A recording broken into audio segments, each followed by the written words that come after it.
Eu quero convidar os irmãos que estão aí nos acompanhando para o livro de Apocalipse, capítulo 13. Nós vamos estudar agora a segunda sessão desse livro.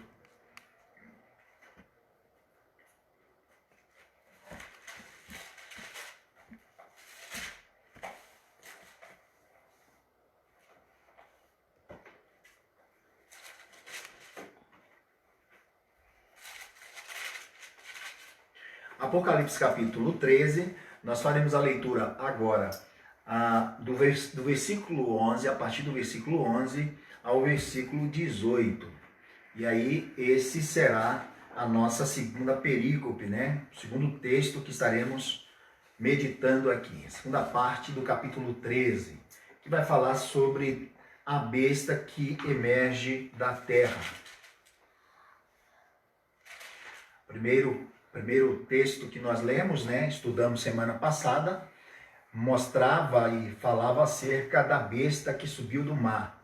E agora aparece uma segunda besta, e essa não emerge do mar, mas emerge da própria terra. Então, Apocalipse capítulo 13, versos 11 ao verso 18. E eu quero deixar a oportunidade para os irmãos. Se surgir alguma dúvida, alguma pergunta, ou não entendeu, você pode aí digitar a sua pergunta e a Jeane estará anotando essa pergunta e nós estaremos respondendo aqui a pergunta do irmão na medida do possível. Então, algumas perguntas que poderem surgir, algumas dúvidas que podem surgir, você tem essa oportunidade de esclarecer, que às vezes deixando para depois, nós esquecemos. Jane, só um minuto. Jane, você trocou aqui o Instagram? Então, ok, já conectado no Instagram, vamos fazer a leitura do capítulo 13, verso 11 ao verso 18, que diz o seguinte: Vi ainda outra besta emergir da terra, possuía 2 chifres, parecendo cordeiro, mas falava como dragão. Exerce toda a autoridade da primeira besta na sua presença. Faz com que a terra e os seus habitantes adorem a primeira besta, cuja ferida mortal fora curada. Também opera grandes sinais, de maneira que até o fogo do céu faz descer a terra diante dos homens.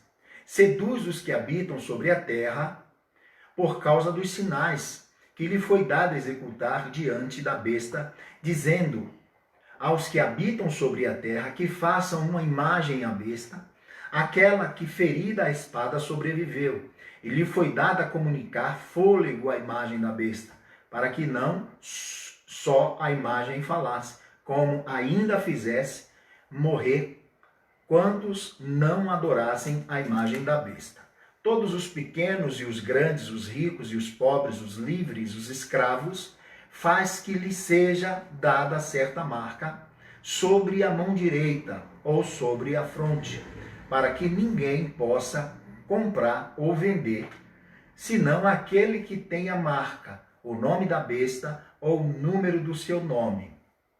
Aqui está a sabedoria. Aquele que tem entendimento, calcule o número da besta, pois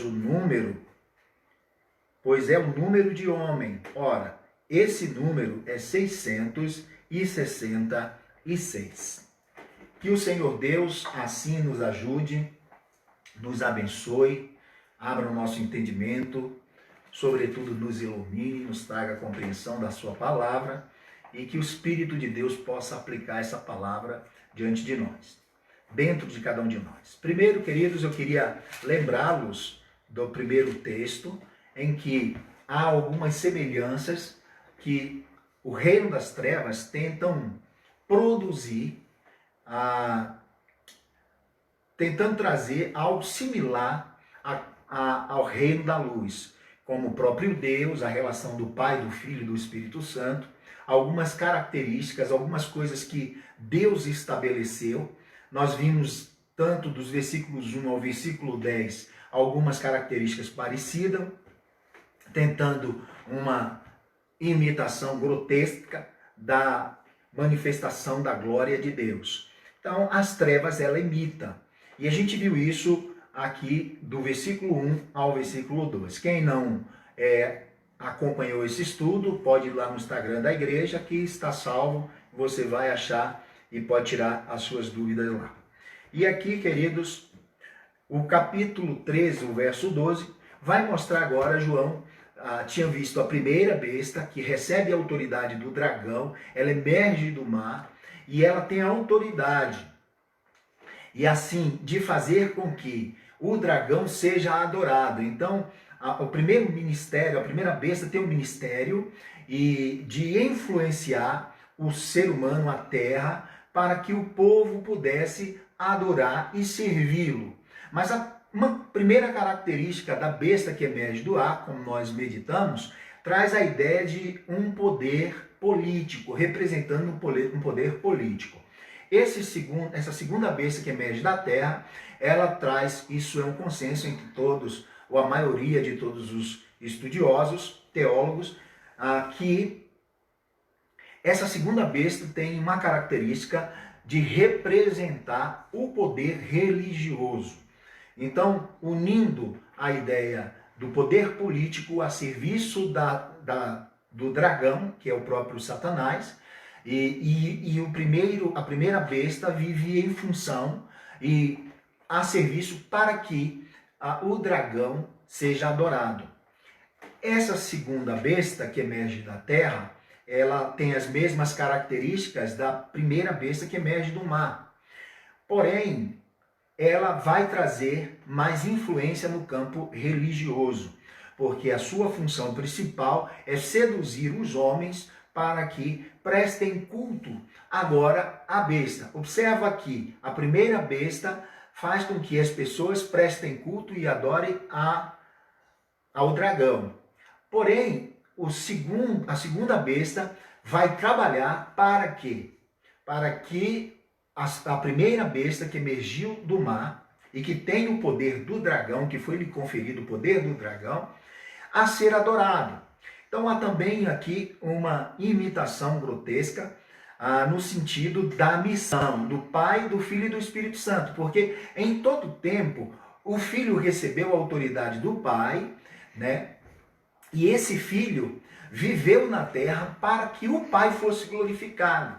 Então a primeira besta está na terra, recebe a autoridade do dragão e faz com que o dragão seja adorado.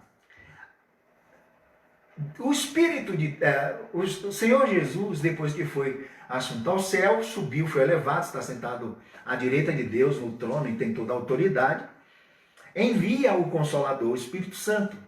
Então o Espírito Santo tem uma função, ou seja, o Pai orquestrou, planejou, o Filho executou na cruz do Calvário, vindo habitando entre nós, viveu para que o Pai fosse glorificado, a expressão exata do Pai, quem olhasse o Filho, viria também o Pai, e o Filho subiu e enviou agora o Espírito Santo.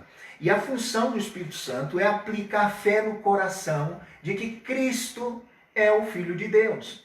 Então, nessa imitação grotesca do reino de Deus, nós vamos perceber que a segunda besta que emerge da terra vive agora em função de quê? De que os homens adorem a besta. Qual besta? A besta que foi golpeada de morte e que ela curou a sua ferida e ressurgiu como uma ressurreição. Então a primeira besta que emerge do mar, que esse mar é simbolicamente não literal, mas no sentido de multidão, traz essa ideia, ok? Ainda que usando uma figura de linguagem, e o mar sempre representou multidões de nações, aclamado pelo povo, e essa besta surge num momento de convulsão nacional ou mundial, onde há uma crise estabelecida e que há uma esperança.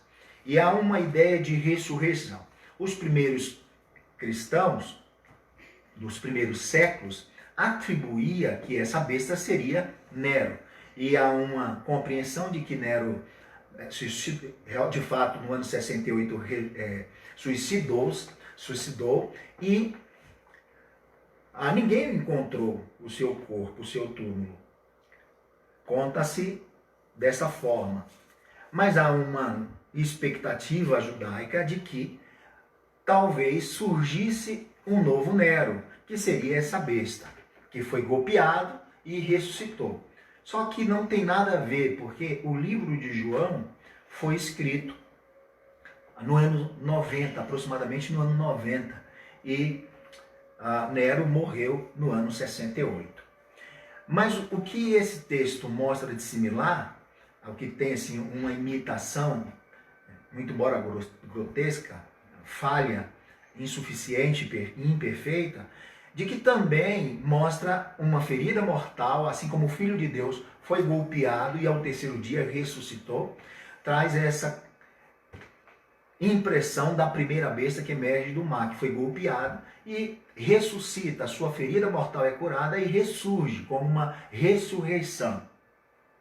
E a segunda besta, que a partir dos capítulos em diante, posterior, vai chamá-lo, a segunda besta que emergiu da terra, do falso profeta. Por isso, muitos estudiosos atribuem que a função dessa segunda besta é a representação do poder religioso. Então, como que a segunda besta vai fazer? Primeiro, ela surgirá, seduzirá o mundo inteiro para adorar a primeira besta. Lembre que o Espírito Santo, quando vem para conduzir, aplicar a obra redentora no coração das pessoas, dando-lhes fé, arrependimento, convencimento do pecado, do juízo e da justiça. E as pessoas se voltam para Cristo e adoram a Cristo. A segunda besta, que emerge da terra, vai ter esse significado e essa função. A primeira função é fazer com que o povo, o mundo inteiro, sejam seduzidos ao culto, à adoração à primeira besta. Então observa que há uma imitação completamente rasa. Então, se a primeira besta ele era o braço de Satanás, a segunda parece ser a mente de Satanás, porque seduz o povo aplicando toda a ação do diabo para convencer o povo, trazendo o povo, seduzindo o povo a um culto, não apenas à primeira besta, como também ao dragão, mas agora induzindo o povo a fazer uma grande imagem para que adore a imagem da besta, aquela que foi golpeada. Então, ela vai representar, assim como o primeiro age no campo político, essa segunda vai agir no campo religioso. Então, o falso profeta, qual é a função dele? Preparar o terreno para o anticristo e vai preparando o mundo para adorá-lo. E aí a gente vê uma também questão similar quando João foi enviado adiante preparar o caminho do Messias, o Salvador. Então, essa segunda besta começa a preparar esse terreno para o falso profeta, que vai apresentar então as suas doutrinas, as suas religiões. De fato, eles não estão representando necessariamente a religião, mas o poder do diabo. Então a gente vê isso entre os versículos 1 ao versículo 5, diz assim: vi ainda outra besta emergir da terra, possuía 2 chifres, chifre representa poder, domínio, ok? 2 chifres, parecendo o cordeiro, mas falava como leão.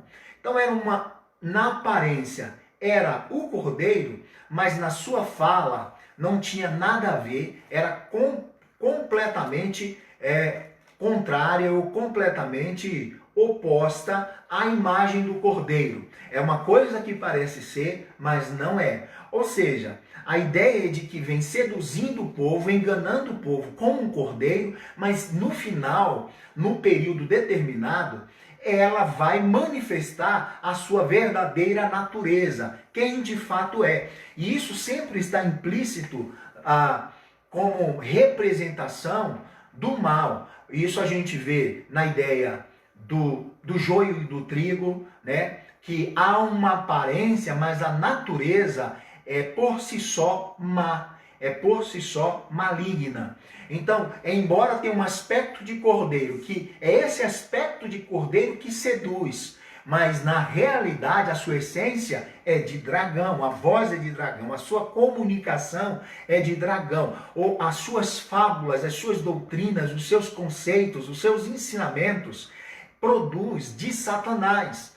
Então, tem um aspecto de religião, tem um aspecto de piedade, como, por exemplo, do cordeiro, mas a sua essência, a sua voz é de dragão, algo destruidor, danoso. Então, é uma doutrina, uma religião, um movimento que aparentemente as pessoas aceitarão como algo que vai beneficiá-los, algo que vem para resolver, e eles são seduzidos, né? E depois, na sua essência, a fala é contraditória ao aspecto.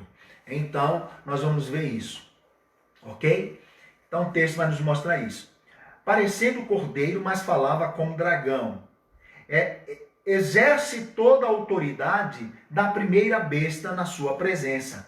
Faz com que a terra e os seus habitantes adorem a primeira besta, cuja ferida mortal fora curado. Então, lembrando da ação redentora, quando Cristo sobe, ele vai dizer: eu vos enviarei um consolador, e ele vos guiará em toda a verdade e em toda a justiça. Então, o Espírito Santo tem toda a autoridade para a aplicação da obra de Deus. E isso a partir do que Cristo fez na terra. E aqui a gente observa que a primeira besta na verdade, que essa segunda besta exercia a autoridade da primeira besta na sua presença. E fazia com que a terra e seus habitantes adorassem a primeira besta, cuja ferida mortal fora curada. Versículo 13. Também opera grandes sinais, de maneira que até fogo do céu faz descer a terra diante dos homens. Então, essa segunda besta virá com toda a autoridade, essa força e esse poder vindo do próprio Satanás, que vai seduzir as pessoas, não apenas com as suas falas, né? Não apenas com a sua proposta de sedução para um culto ao dragão e à primeira besta, ou à imagem da primeira besta, levando o povo a fazer a imagem da primeira besta para adorar, mas também convencerá muitos a partir dos prodígios, dos sinais, dos pseudos milagres que a segunda besta proporcionará diante do caos, aonde, e como eu disse, que essa manifestação acontecerá quando houver apostasia, quando houver uma grande convulsão de escala mundial, com problemas em todas as áreas, em todos os aspectos, em todo o cenário. Então, com esses prodígios e pseudo-sinais, então a segunda besta fará com que as pessoas possam acreditar que de fato isso é divino e vem de Deus. E nesse próprio ato, eles estão já proferindo blasfêmia contra o nome de Deus, se insurgindo diretamente contra o próprio Deus. Então esse é o espírito do anticristo que já atua desde os tempos passados. Então a gente vai observar que esse espírito do anticristo já era manifesto. Por exemplo, os cristãos, os primeiros cristãos viam esse anticristo na pessoa do próprio Nero, como, por exemplo, também os reformadores viam esse anticristo na figura do Papa Romano. Então nós vamos ver que esse espírito do anticristo já se atuava. Enfim, agora, o que eu gostaria de chamar a atenção dos irmãos é que esse falso profeta vem apresentando, preparando o caminho a partir de sinais. E a gente fica preocupado porque o que nós temos visto hoje, muitas vezes, que a igreja tem deixado de pregar o evangelho do Senhor, que é o que transforma a vida, que é o que gera fé, a ouvir a palavra, e ao ouvir a palavra produz fé no coração. é a palavra que limpa, é a palavra que transforma, é a palavra que regenera, o Evangelho de Deus. E nós vamos ver hoje, no século XXI, no século XX, século XXI, igrejas promovendo apenas manifestações de milagres, manifestações de sinais. E aqui eu não quero julgar ou colocar o mérito de que se são de fato sinais ou que não são. Não me cabe aqui falar isso. Mas o que nós estamos vendo hoje é uma busca incessante de pessoas por sinais e prodígios, em detrimento ou ao invés de buscarem apenas o conhecimento da palavra e do evangelho.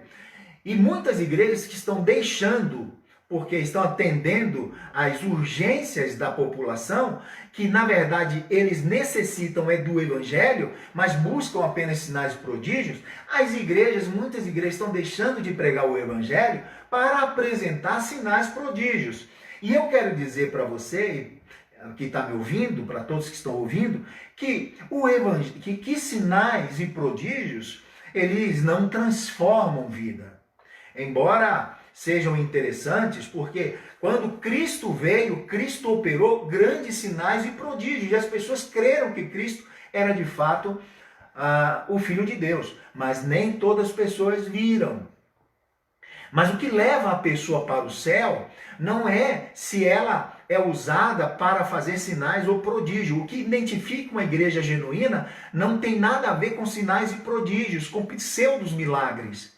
O que leva a igreja como marca de uma igreja genuína é se ela tem os frutos do Espírito Santo, se o caráter da igreja ou do cristão está sendo moldado, está sendo transformado, se ele agora não vive mais a velha vida, se ele vive a nova vida. E os sinais e prodígios não têm o poder de transformar a vida, mas o Evangelho, como o apóstolo Paulo diz, que ele é o poder para transformar a vida de todo aquele que nele crê.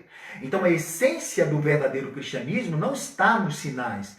A essência do verdadeiro cristianismo está no ensinamento e a preservação da sã doutrina. Por isso, nós que estamos hoje no século XXI, a igreja contemporânea, não tem que se preocupar com sinais e prodígios, deixar Deus fazer. Deus pode fazer sinais e prodígios? Deus pode, porque ele não perdeu o poder e ele é o detentor de todo o poder. Ele tem o poder criador, regenerador, restaurador, vivificador. Agora, eu quero chamar a atenção que a essência do cristianismo não está nos sinais, está no ensinamento e na prática do evangelho. Em contrapartida, a essência da falsa religião do anticristo, da besta e do dragão, está pautado nos prodígios, nos milagres. E vai atrair quem? Vai atrair as pessoas que estão em busca apenas dos sinais, dos prodígios e de questões emergenciais que resolvem os seus problemas, que eles estão buscando agora. Mas o texto vai apresentar que é com grande força e com grande poder que essa segunda besta se manifestará. 2 Tessalonicenses, capítulo 2, Paulo vai nos falar sobre isso.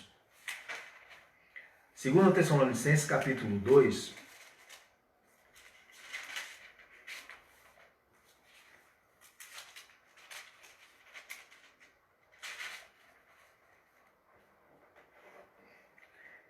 segunda epístola Tessalonicenses, capítulo 2, verso 7 em diante, vai falar acerca do caráter do homem da iniquidade, falando acerca desse anticristo que vai se manifestar.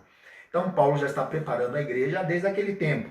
Diz assim: com efeito, o mistério da iniquidade já opera e aguarda somente que seja afastado aquele que agora o detém. Então, quem detém a manifestação do anticristo? Todos os estudiosos, teólogos entendem que o que detém a manifestação do anticristo é a lei.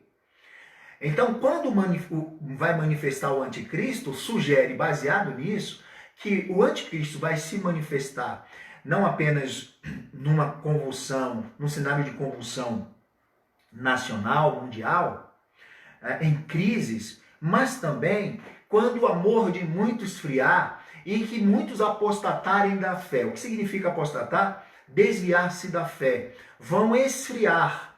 E os homens não vão querer mais ouvir acerca da lei, acerca de princípio, de submissão, de atender regras. As pessoas vão viver sem regras. E hoje nós estamos estudando que essa pós-modernidade tem trabalhado tirando os pilares fundamentais que estruturam uma sociedade, que estruturam uma família, que são regras, que são leis, perdão, que guardam e que preservam uns aos outros. E nós estamos vendo cada vez mais a sociedade vivendo desregrada, vivendo sem querer se submeter a nenhum conceito de verdade, de lei, de autoridade. Então as pessoas estão cada vez mais insubmissas e rebeldes. Hoje nós vamos ver que na igreja ninguém mais respeita pastores. São poucos que respeitam pastores, que respeitam liderança, que vê a liderança de uma igreja como pessoas espirituais, como a própria Bíblia diz, que zelam pelas almas, para que elas sejam preservadas. Então nós vamos ver um desrespeito dentro da família, os filhos não respeitam os pais, os mais novos não respeitam os mais velhos. Então esse cenário está cada vez mais configurado para que surja essa manifestação do anticristo. Então nós vamos ver, à luz das escrituras, que estamos aí ao apagar das luzes, para que todos esses eventos finais aconteçam. Então o que detém a manifestação baseado em estudiosos, é a própria lei. E quem é que aplica a lei? Observa que o texto vai dizer, olha, o final do verso 7, somente que seja afastado, que agora o que o detém. O que detém é a lei, ok?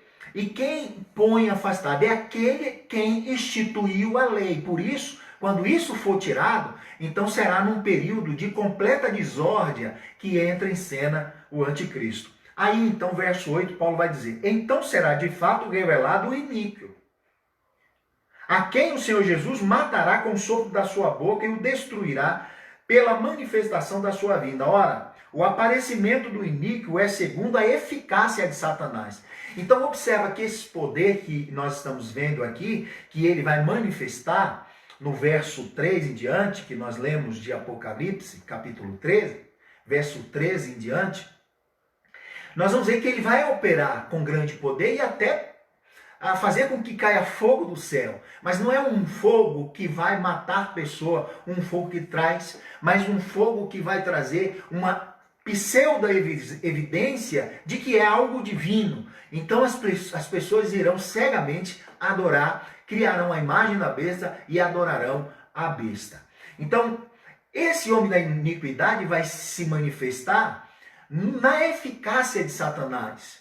Ou seja, recebe o poder maligno do inferno, que toda manifestação do diabo, seja em poder, sejam em fala, em conceito, em ensinamento, em filosofia, é engano. Então, esses sinais são manifestos não para abençoar pessoas, mas para enganá-lo. O objetivo é enganar aquelas pessoas, os habitantes da terra. A Bíblia usa essa expressão em Apocalipse, normalmente, os habitantes da terra, para se referir às pessoas que não tiveram uma conversão, que não têm o nome escrito no livro da terra. Porque quem tem o nome escrito no livro... Oi? Perdão, obrigado, Jeane, correção da Jeane aqui. Que tem o nome escrito no livro da vida. Porque quem tem o nome escrito, de fato, no livro da vida, não é morador da terra. Somos peregrinos, passageiros. Nós estamos em terra estranha, nós estamos aqui como peregrinos, viajantes. Não somos habitantes da terra, segundo as Escrituras. Então, a terminologia do Novo Testamento, sobretudo em Apocalipse, quando vai falar dos habitantes da terra, está se referindo a pessoas que não têm o seu nome escrito no livro da vida. Então, o que distingue uma pessoa que tem o nome do livro da vida para alguém que não tem o nome do livro da vida é a sua natureza. Porque a sua natureza é agradar aquele que foi golpeado, que morreu na cruz e que ressuscitou. E que o comprou e que o redimiu. Então a natureza é inclinada para as coisas de Deus. Aquele, porém, que não tem o nome escrito, a sua natureza não quer as coisas dos céus. Amam as coisas das trevas. Ok? As coisas da carne. Cogitam para as coisas da carne. Então, o texto segue dizendo, Paulo continua dizendo, que ele vai se manifestar na eficácia de Satanás com todo o poder e sinais e prodígios da mentira. Então, são tudo fajuta. É uma mera, melhor dizendo, uma horrível imitação dos milagres celestiais que são abençoadores, transformadores e que produzem vida. No entanto, o poder maligno, os sinais e os prodígios é da mentira, com intuito, com propósito simplesmente de levar as pessoas ao engano. É o que vai dizer no versículo 10. E com todo engano de injustiça aos que perecem, porque não acolheram o amor da verdade para serem salvos. Ou seja, por quê? Porque eles não acolheram o amor da verdade. O próprio Jesus. Não aceitaram a verdade que é Cristo. Cristo disse, eu sou o caminho, a verdade e a vida. Ok? Para serem salvos. Então, como eles não aceitaram, Deus vai permitir que eles sejam enganados. Então, Deus é tão, assim, Deus dá essa liberdade e que vai privar as pessoas da sua presença. Eles não querem Cristo, eles preferem ser enganados. Então, Deus, como nós lemos nos Salmos, eles andarão segundo a teimosia do coração deles e andarão baseado nos seus conselhos. Então, será alvo de engano. Verso 11 diz, e por esse motivo, pois, que Deus lhes manda a operação do erro, para darem crédito à mentira. Então, embora nós vamos ver que a besta, o dragão, a primeira besta que emerge do mar, a segunda besta que emerge da terra e o anticristo que vai se manifestar, embora nós vamos ver que eles são o instrumento para provocar isso, Paulo vai crer na soberania de Deus e não atribui essa ação a eles, mas eles estão sujeitos à soberania de Deus. É o que ele vai dizer no versículo 11. Ele vai dizer, e por esse motivo, pois, Deus lhes manda a operação do erro. Quem é que Deus, quem está sendo enviado? É Deus quem está mandando o dragão, permitindo que o dragão venha, né? Permitindo que a besta venha emergir do mar e que venha emergir da terra. Ok? Então Deus está permitindo e lhes mandando a operação do erro para darem crédito à mentira, a fim de serem julgados todos quanto não deram crédito à verdade. Que verdade é essa? Quem não está dando crédito ao evangelho. Antes, pelo contrário, deleitaram-se com a injustiça. Ou seja, amaram mais o pecado do que a justiça de Deus. Então, esse texto, por que eu estou lendo 2 Tessalonicenses capítulo 2? Porque esse texto é paralelo. Assim como o primeiro versículo ao 10, nós usamos ali alguns textos de Daniel capítulo 7, capítulo 8, aqui esse texto cabe muito bem, porque é dessa maneira que Satanás vai manifestar o seu poder através da segunda besta, que virá fazendo grandes sinais e produzindo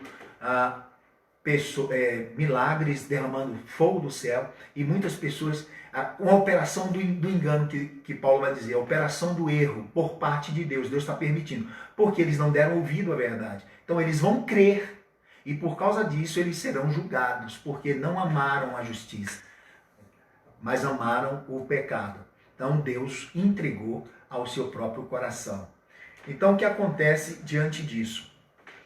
A pergunta que pode surgir é, nós, os santos, aqueles que têm o seu nome escrito no livro da vida, será enganado? De maneira nenhuma. Então, os santos, aqueles que têm o seu nome escrito no livro da vida, jamais serão enganados pela manifestação dessa segunda besta, com os prodígios, sinais, derramando o fogo dos céus, os servos do Senhor que nasceram de novo e têm o seu nome escrito e que andam na verdade, que amam a verdade, não serão enganados. Marcos capítulo 13, me parece, o versículo agora eu não lembro, mas vai dizer, por isso Deus, Jesus vai dizer que por isso Deus abreviou os tempos, porque se fosse possível, esse homem da iniquidade enganariam até os eleitos. No entanto, ele não enganará o eleito de Deus, os eleitos de Deus. Então isso é segurança, que também, embora o quadro de Apocalipse seja um quadro de caos, de terror, dominado agora pelo dragão, pela primeira besta, pela segunda besta e posteriormente pelo homem da iniquidade, embora seja um cenário de terror, mas no primeiro momento parece ser bom, no entanto vai se revelar quem de fato é as trevas. No entanto, a igreja estará protegida. Aqueles que têm o nome escrito no livro da vida não seguirão a besta, não adorarão a besta. Por isso, meus irmãos, nós temos que estar tranquilo e cada vez mais evidenciando que de fato somos eleitos. A partir de quê? Dos nossos frutos, das nossas escolhas, das nossas decisões. Ok? Ninguém que possa estar do nosso lado serve de desculpa para que eu cometa o meu erro, ou que eu fui influenciado, ou que alguém me atrapalhou. Não. Embora nós temos tantas lutas, tantas adversidades que nos cerquem, é responsabilidade minha ter a minha conduta, ter a minha postura e fazer as minhas escolhas pautadas, na verdade, naquilo que parte dos céus. Amém?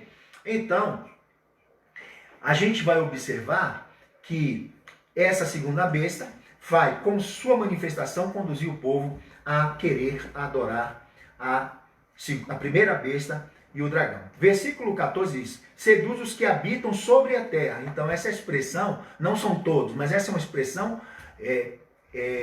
específica para aqueles que não adoraram a Deus, não aceitaram o Evangelho, não creram na verdade de Deus, que é o Evangelho, que é Cristo Jesus, e preferiram seguir o seu próprio coração, a seguir o engano. Sobre a terra, por causa dos sinais que lhe foi dado executar diante da besta, dizendo aos que habitam sobre a terra que façam uma imagem à besta, aquela que foi ferida à espada e sobreviveu. Então esse é um risco muito grande de pessoas que são movidas apenas por sinais. Nós cristãos, nós não devemos ser seguidos por sinais. Nós não temos que nos empolgar ou nos encantar com sinais. Porque a Bíblia diz que naqueles últimos dias, muitos chegarão para Jesus e dirão, Senhor, em teu nome expulsamos demônio. Senhor, em teu nome curamos os enfermos. Mas não viveram a palavra de Deus.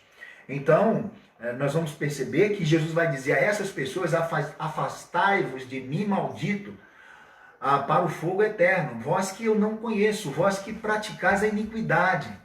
Então, o que marca um crente, o que marca uma igreja genuína, não são os sinais, não são os milagres, mas é o caráter, é a postura, é a sua obediência, é a sua fidelidade ao seu Deus. O seu serviço e o seu amor, sobretudo, pelo seu Deus. Então aqui, quem vai seguir? É aqueles que são guiados por sinais, que vão atrás apenas de milagres, e que não estão envolvidos com o Evangelho, não estão envolvidos com a verdade que é Cristo. Ok? O verso 15 diz, e lhe foi dado comunicar fôlego à imagem da besta, para que não só a imagem falasse, mas ainda fizesse morrer quantos não adorassem a imagem da besta. Então, observe, ela vai agir seduzindo o povo a que cultuem, a que preste culto à primeira besta. Não só isso, vai usar também uma outra questão. Vai fazer com que as pessoas, através dos milagres, sigam a primeira besta, o anticristo, a segunda besta e adorem a todos eles. E não apenas isso também. Eles farão uma imagem, uma devoção à primeira besta, que foi golpeada de morte, com ferida de morte, mas foi curada a sua ferida e reviveu. Então ela vai atacar Mas aí vai começar também a colocar concessões. Ou seja, todos que não adorarem a imagem da besta, esses serão mortos. E aí é que ontem uma discussão, não, apenas uma conversa de dúvida, né? Algumas perguntas sobre o joio e o trigo.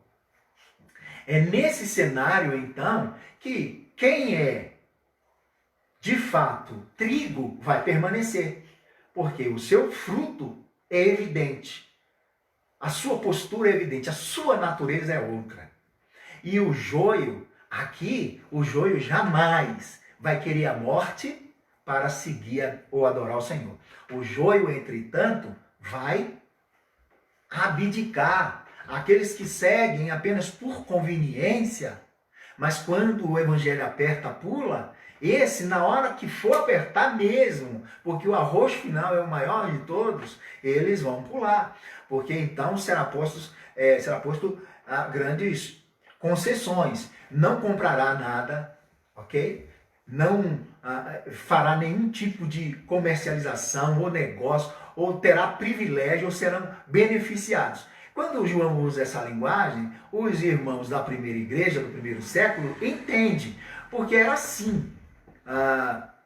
Quando o povo de Israel, o povo judeu, estava subjugado ao Império Romano. Então, quem adorasse o Império Romano, o imperador, e por isso alguns cristãos do primeiro século atribuíam essa imagem da besta ao culto ao imperador.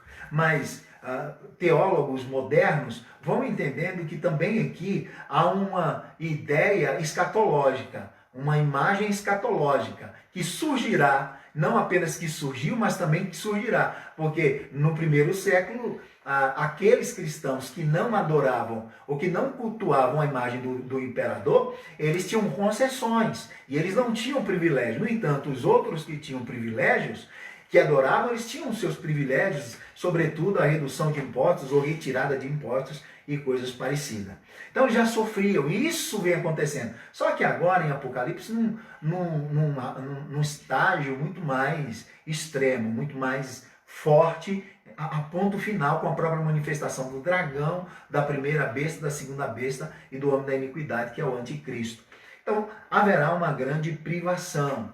Aí nós vamos perceber outra coisa. O verso 16 assim: a todos os pequenos e os grandes, os ricos e pobres, os livres e os escravos, fez que lhe seja dada certa marca sobre a mão direita ou sobre a fronte, para que ninguém possa comprar ou vender, senão aquele que tem a marca, o nome da besta ou o número do seu nome. Ou seja, olha uma outra imitação grotesca aqui do dragão, da primeira besta, da segunda besta e do anticristo. Nós vamos ver no capítulo 7 que Deus marcou já os seus. Deus já selou os seus filhos. Capítulo 7 que nós estudamos anteriormente vai falar exatamente isso. Quando Deus dá ordem àqueles 4 anjos que estão nos 4 cantos da terra, mostrando os pontos cardeais em cada canto da terra, mostrando aqui que esses anjos estão segurando, diz assim: não solte os 4 ventos. É a voz que João ouve de um outro anjo que surge do trono de Deus, dizendo aos 4 anjos que estavam retendo os 4 ventos: não soltem esses 4 ventos para destruir a terra, até que os santos sejam selados. E todos os santos estão selados, é a marca da promessa. É a identificação de que você pertence a Cristo. E esses que já estão selados, jamais a besta conseguirá colocar o seu nome ou o seu número sobre essa pessoa. Isso é a perseverança, é Deus nos guardando, é promessa de bênção. Estamos guardados por Deus, aqueles que já têm o selo. E o selo, queridos, é o Espírito Santo, que já habita na igreja, que já habita no verdadeiro cristão, que já tem o seu nome escrito no livro da vida. Mas aí nós vamos ver uma imitação grotesca. Ou seja, como se não fosse suficiente imitar outras coisas, então o dragão, a primeira besta, a segunda besta e o anticristo, o falso profeta, vai querer, portanto, agora também selar os seus. Então só haverão duas igrejas na terra. A igreja dos que têm o nome escrito no livro da vida, que vão para os céus, terão vida eterna, e aqueles que terão o selo da besta, a marca da besta, que adorarão ao dragão, ao próprio Satanás. Então só haverá dois tipos de reuniões de igreja, podendo usar esse nome, que é a igreja que foi selada pelo Espírito Santo, que é para a salvação, penhor da salvação, e aquela igreja que será selada, marcada com o número da besta. Então, é nesse processo que aqueles que de fato têm o Espírito Santo vai identificar. Então, porque o Espírito Santo foi dado para isso. A Bíblia diz que o Espírito Santo nos guiará em toda a verdade. Então, o Espírito Santo não permitirá que aqueles que já são marcados sejam enganados pelos sinais, pelos milagres, pelo derramar de fogo dos céus, como os profetas derramaram no Antigo Testamento. Enfim, querido, sobretudo Elias, né? Então, não vai ser o suficiente para enganar os que estão selados com o Espírito Santo. Porque Jesus deu o Espírito Santo, que ele é o nosso guia. Ele é o nosso guia e ele nos guiará em toda a verdade. E só vai cair no engano aqueles que não têm o Espírito Santo. Porque o Espírito Santo nos livrará de todo o engano, mas nos ensinará toda a verdade. Então, nós temos o melhor amigo que está conosco. Nós temos, queridos, não estamos sozinhos. Não podemos dizer que o Evangelho é difícil de seguir. Tem as suas dificuldades porque somos humanos. Mas entenda, Deus nos deu o seu Espírito. Somos receptáculos do seu Espírito. Nós somos vasos de barro, mas a riqueza, a essência está dentro do vaso, que é o Espírito Santo. A preciosidade está dentro do vaso de barro, que é o Espírito Santo dentro do cristão. Então, é motivo de honra. Você tem que se alegrar. Porque isso é importante. Nem todos têm.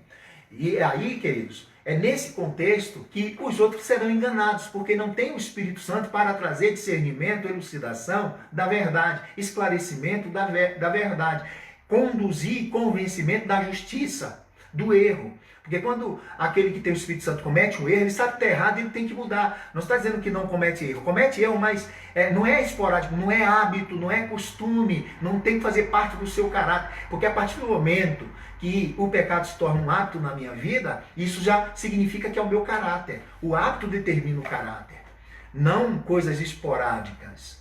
Então é nesse aspecto, ok? Então o texto vai dizer exatamente isso. Verso 17. Para que ninguém possa comprar, vender, senão aquele que tem a marca, o nome da besta ou o número do seu nome. Então quando esse sistema maligno for estabelecido na terra, vai chegar um tempo que você que é cristão, fiel a Deus, e que está aguardando pela vinda do Senhor, com gemidos, vai chegar uma hora que você vai provar que de fato você é crente, porque você não aceitará. Mesmo que você não possa comprar, isso pode implicar em sua família perder o emprego, perder a comida, perder a sua casa. Mas você vai mostrar se de fato você vai amar a Deus, e é nessa hora. E é por isso que é nesse período que muitas vezes o joio começa a se distanciar do trigo, pela essência, pela natureza. Então, porque você está convicto pelo Espírito Santo que sua morte não é derrota, que você vai viver eternamente. Então, nada disso é perda, então vale a pena não ter o nome, e você não aceitará.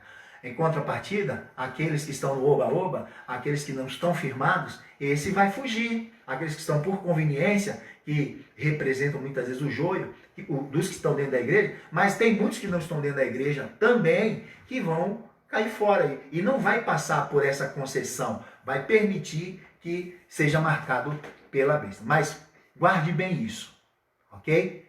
Um cristão genuíno, aquele que tem o nome escrito no livro da vida, jamais a besta conseguirá enganar colocando o número da besta. Ok? Isso é a garantia que Deus nos dá segundo as Escrituras. Verso 18 diz: aqui está a sabedoria, aquele que tem entendimento, calcule o número da besta, pois é o número de homem. Ora, esse número é 666, ok? Então, há tantas especulações se de fato são números literais. Eu creio que não, porque o livro de Apocalipse, tem muito números. A gente já observou isso, nós já estudamos isso, e todo número tem o seu significado, tem a sua simbologia. 7 representa a plenitude, a perfeição plena. É um número que é dado à perfeição da parte de Deus. E a gente vai ver os 7 Espíritos de Deus, nós vamos ver as 7 igrejas.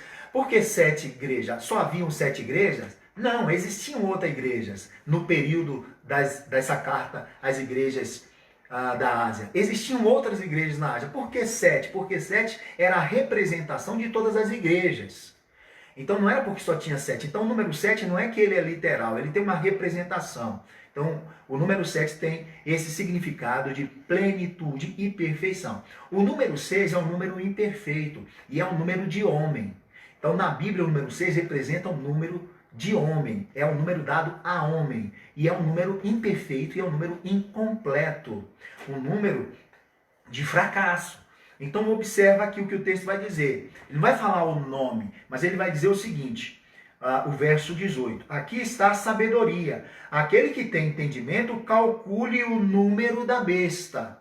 O 666. Esse número é 666. Então a ideia aqui não é nem tentar descobrir o nome, mas calcular.